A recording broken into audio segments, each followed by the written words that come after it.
Okay, I want to share something from a client that I just had a session with, and because I'm really excited about it.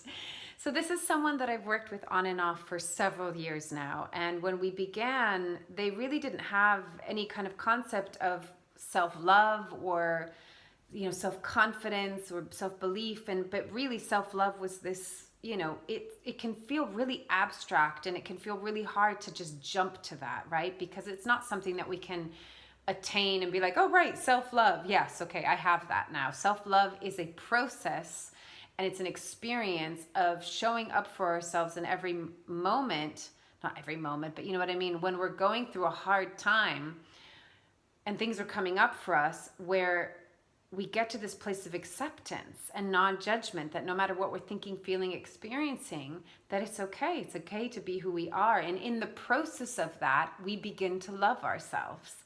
And that really is what self-love is. But it can feel very abstract, and it can take a while to reach, right? Because it's about going into ourselves.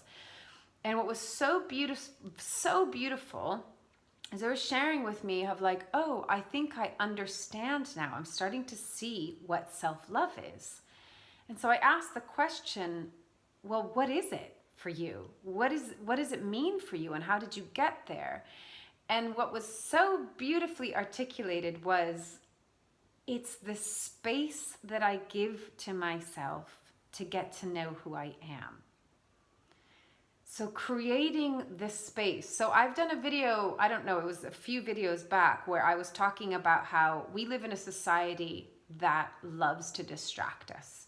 And by all these distractions, we are moving further away from ourselves. And the more we go away from ourselves, the harder it is to understand what self-love, self-acceptance, who we even are. Like, who are we authentically? Who are we? Like, who is our true selves?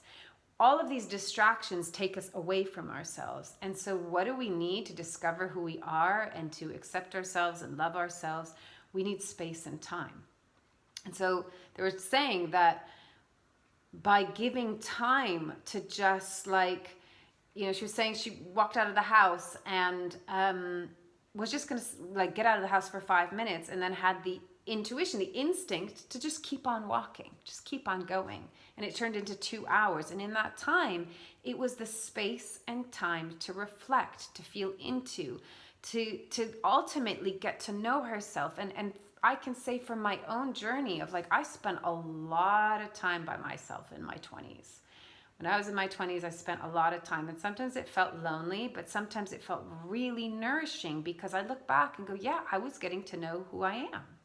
And what I feel really sad about for the current generation is they don't spend a lot of time by themselves, for themselves, without some kind of distraction, whether it's Instagram or Facebook or TikTok or, television, Netflix, Amazon Prime, video games, or if it's always going out and doing something social, or always doing work, or, it's like filling this space with something at all times. And I'm telling you, like, wow, that can be really a very sad thing for our being, because our being requires time and space and quiet for us to connect to listen. And then everything that we're trying to kind of run away from and avoid, the pain, this is what I talked about in the last couple videos, that just gets worse, right? Because we're not giving ourselves the time to be with ourselves, to get to know ourselves, understand ourselves, take care of ourselves.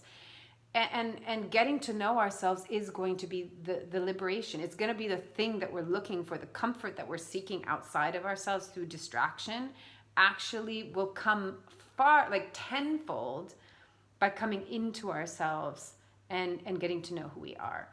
Because then once you know who you are, you learn how to give yourself what you need. When you know how to give yourself what you need, you don't need the distraction.